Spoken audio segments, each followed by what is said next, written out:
रूस और यूक्रेन के जंगी मैदान में फिर एक बार बड़ी हलचल देखी जा रही है। एक तरफ भारत यूक्रेन में अपने नागरिकों को चेतावनी जारी कर देश वापस लौटने की सलाह दे रहा है, तो वहीं दूसरी ओर इस जंग को समाप्त करने के लिए दोनों देशों के बीच आपसी सुलह करवाने की कोशिश भी कर रहा है। इन सब के बीच बड़ी बात ये कि आज रूसी रक्षा मंत्री सर्गेई शोइगु और भारत के रक्षा मंत्री राजनाथ सिंह के बीच फोन पर बात हुई। इस बातचीत के दौरान रूसी रक्षा मंत्री ने राजनाथ सिंह के सामने यूक्रेन के द्वारा सबसे घातक डर्टी बम के इस्तेमाल को लेकर चिंता जताई। दिल्ली में रूसी दूतावास ने इस बातचीत को लेकर जानकारी दी।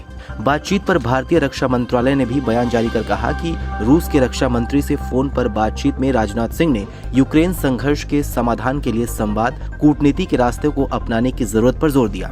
राजनाथ सिंह ने सर्गेई शोइगु से कहा कि किसी भी पक्ष को परमाणु हमले के विकल्प पर विचार नहीं करना चाहिए। परमाणु रेडियोलॉजिकल हथियारों के उपयोग की संभावना मानवता के मूल सिद्धांतों के खिलाफ जाती है। दोनों मंत्रियों ने द्विपक्षीय रक्षा सहयोगों के साथ साथ यूक्रेन में बिगड़ती स्थिति पर भी चर्चा की।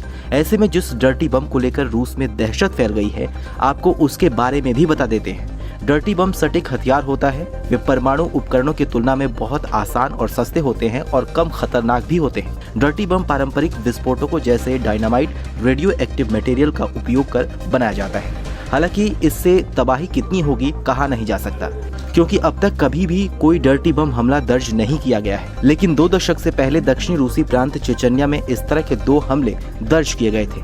ऐसे में रूस के इन आरोपों को लेकर यूक्रेन का कहना है कि पुतिन अपनी करतूतों से ध्यान हटाने के लिए इस तरह की बातें कर रहे हैं। यूक्रेन की ऐसी कोई भी योजना नहीं है।